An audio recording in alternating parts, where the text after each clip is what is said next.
Welcome back to the fifth and final episode of the George Russell kart build. Today we're going to be getting this kart finished. We're going to get the engine and the wheels on and also the stickers too. So if you haven't already, please go back and watch episode 1, 2, 3 and 4 so you can be up to date with everything that we've done so far, from buying and collecting the kart to getting it to how we are now. Let's make a start and get this kart finished.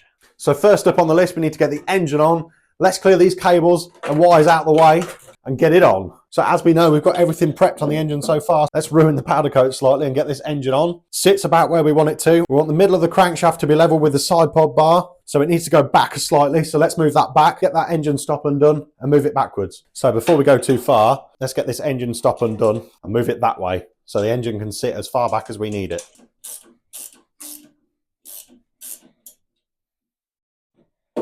Right, let's get a sprocket on and line this up. So by the looks of it, we're not actually that far away from where I've guessed at putting the sprocket carrier.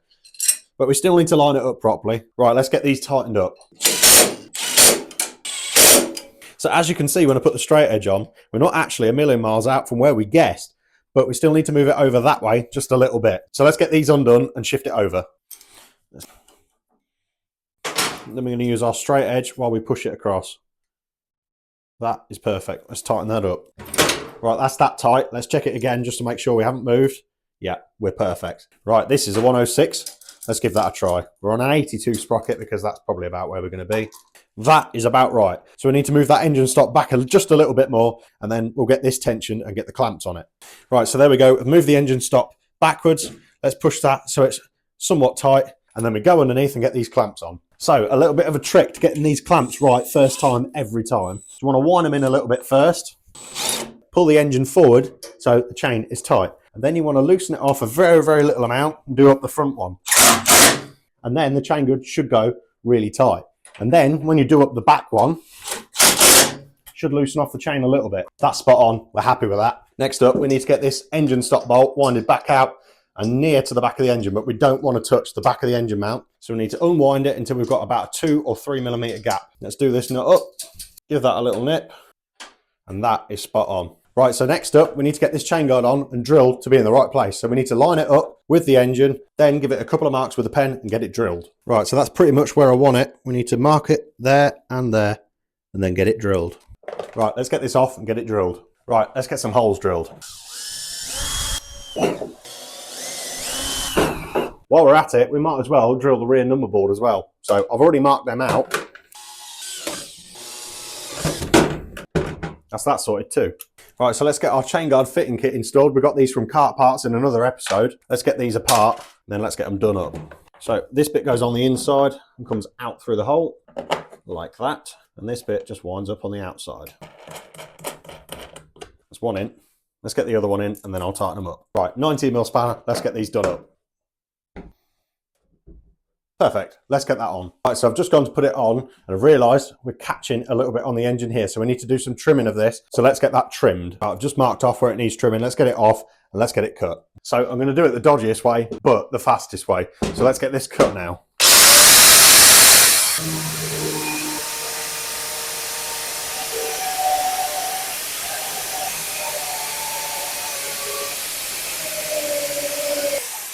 That's that bit off. Let's clean this up and then we can get it on.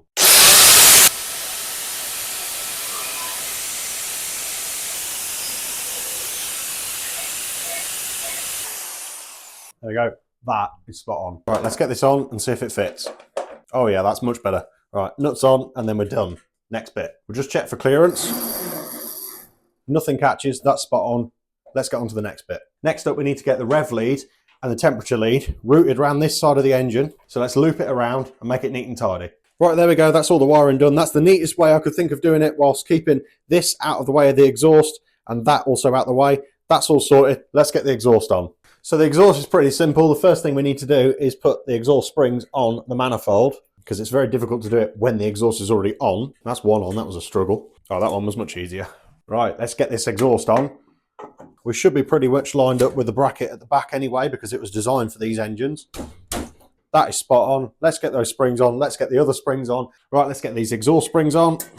There we go. That's them on. Let's get the cradle ones on as well. That's one on. There we go, that's the exhaust on. Let's crack on with the throttle cable now. Before we do the throttle cable, we might as well cut the fuel line to length and get that on too. Right, let's get that fuel line on. Right, so the first step of doing the throttle cable, we need to get the throttle cable outer on. So that simply slots in there and then runs up and slots in here. So we need to get that taped down to the chassis and then cut to length and then get the throttle cable through and just get it done. Right, so there we go. That's the throttle cable on and routed all the way down to the pedal. It's set up absolutely perfectly. Really pleased with that. Let's get the airbox on and then we are ready to start doing stickers. Right, let's get this airbox on, tightened up. That's that sorted. Let's make a start on doing some stickers. Right, so I gave you all a sneak peek of these in the last episode, but it's finally time to get them out and show you properly. Right, so let's get these out the bag. Let's rip this open. I'm too excited to do these.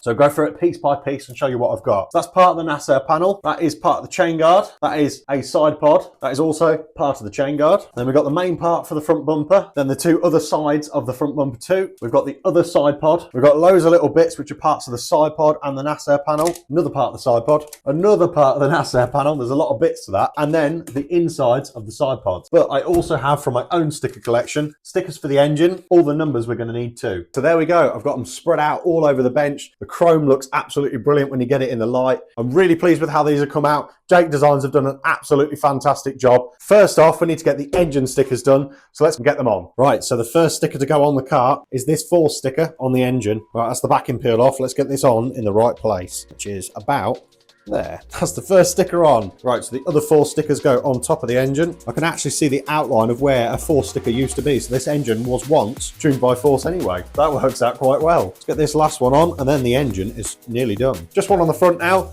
and then we can work on the chain guard. Right, just this small square one on the front, spot on. Right, let's do the chain guard now. Very important thing is with stickers, you need to keep the surface area clean. So I've got some brake cleaner on a cloth and we'll give this a good wipe down before we get started. Right, that's nice and clean. Let's get the chain guard sticker on. Right, now chain guard stickers, they never ever fit perfectly and they always need a little bit of trimming. This one isn't too bad. Right, that's the backing off. No going back now. Let's get this lined up and in the right place-ish. Yep, that's pretty good. Let's get it on properly. So you may be able to hear in the background, I've got my garage heater on because it's quite cold in here today and I really need this room to be warm to be able to put these on properly. That's that mostly on now. Let's get the heat gun on it and do all the edges. Right, let's get all these edges nice and warm and get them rounded. You can see them crinkle up as they get the heat in them. We just smooth them around the curve with our hand.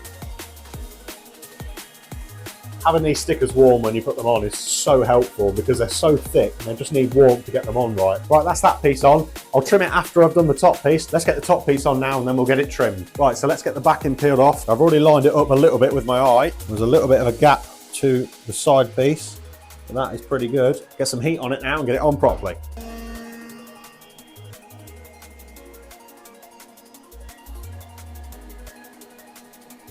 Now this front piece isn't quite the right shape, but that's always the case with these things. And when we get it trimmed, it'll look spot on. Right, that's on properly now. Let's get it trimmed and get it finished. So there we go. Everything's all trimmed up. That looks really, really good. Let's crack on with the next bit. What should we do next? I'm not sure. Let's do the nacelle panel. First up, obviously, we need to give it a good clean just to make sure we've got all the debris and all the rubbish off it so the stickers stick properly.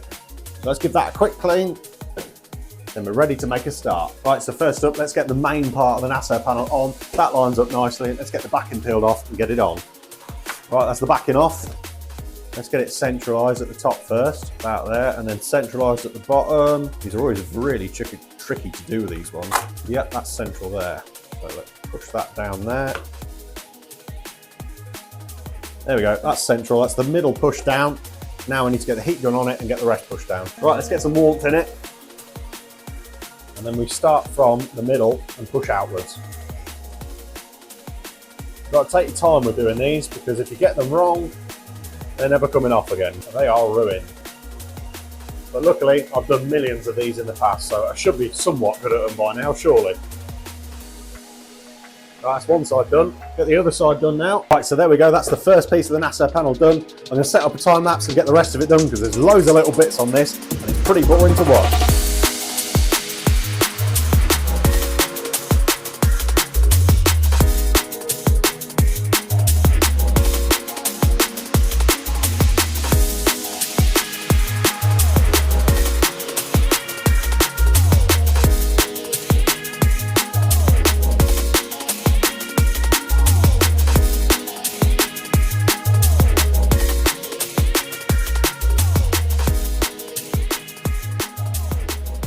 there we go. That's the first piece of bodywork on the KART finished, and it looks absolutely fantastic. I'm really excited to see what the rest of them look like now. I'm going to do one side pod and then I'm going to film the next one. I'll get that done, then I'll get that filmed, then we'll do the nose cone, which is the last piece to do. Right, so there we go. The first side pod is done. That looks absolutely brilliant. The inside one's on, and it looks really, really cool. I'm really pleased with how these are coming out. That was really tricky to do though. Whoever used to do these pods back in the early 2000s, fair play to you, because these sticker kits are really hard to get on and get them right without any creases. So let's set up a time lapse now and I'll get the next one done.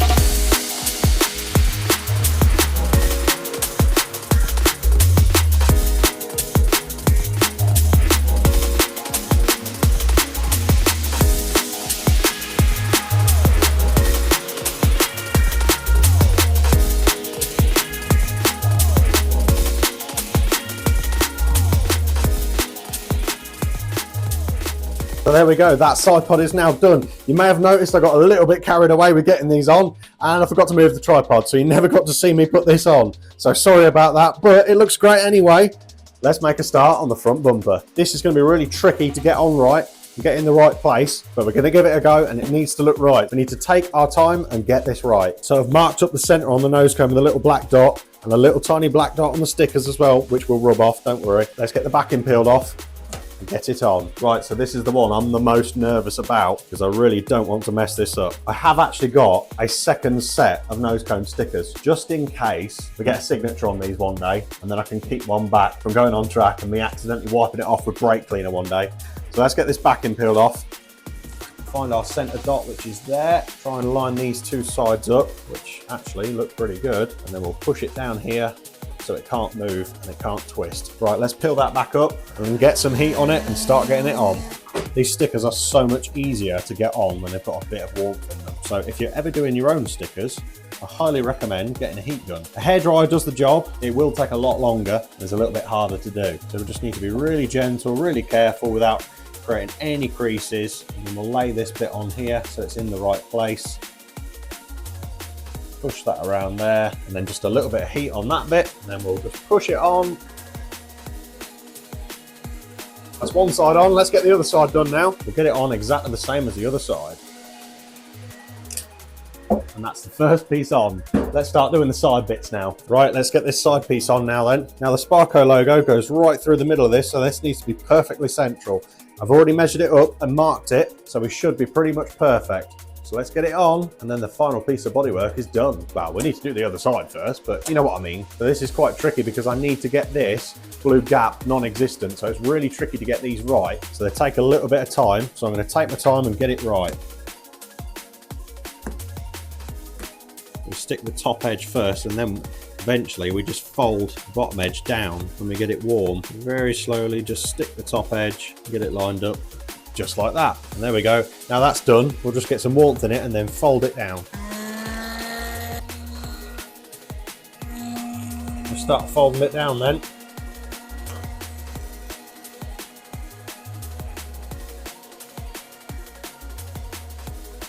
Push that crease out, we don't want any creases. Right, that's enough heat for now. Let's get it folded down and finished. Let's get the main bit folded down anyway. Push it into the crease of the nose cone there. A little bit more warmth on the front.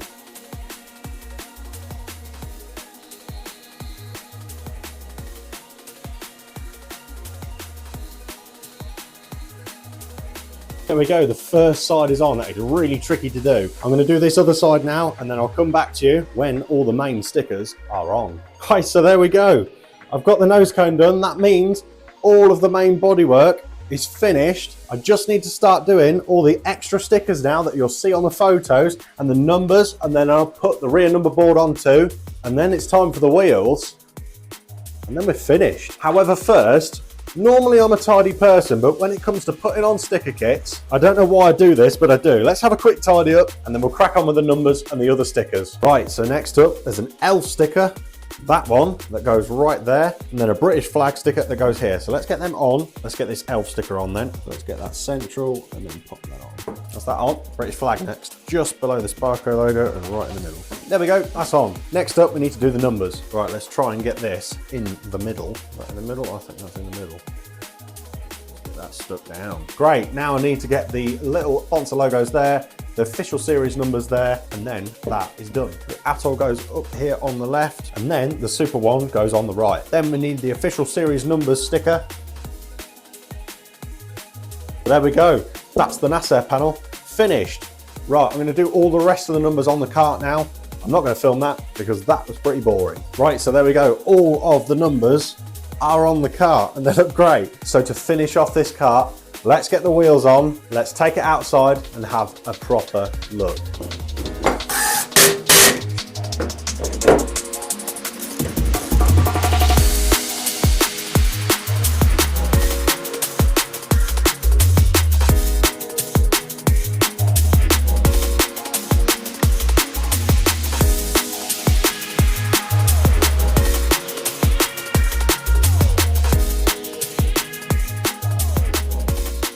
So there we go. The George Russell kart is finished and it looks absolutely incredible. I'm sure you'll agree. A massive shout out goes to Keela Walsh, who used to own Ultimate Racing and run George in this kart back in 2008. She's been really helpful in getting me reference photos for all the stickers and it looks absolutely incredible as a result. So thank you so much to her. Jake Designs have also done an incredible job on the stickers. They look absolutely brilliant and just like they did back in the day. And another shout out goes to Blast Off Powder Coating Services. They did such a fantastic job with the chassis and it looks really good. And also all the people I bought parts from, they've been really useful in getting this kart finished. Kart Parts UK also goes in that category. The plan is with this kart to get it on track soon, just like the Lando kart, and then hopefully very soon they will be at the Silverstone Museum where you can go and visit all three of them. Thank you so much for watching all 5 episodes of getting this kart built. Make sure you subscribe to the channel, like this video, leave a comment, let me know what you think of the George kart, and I will see you all in the next video.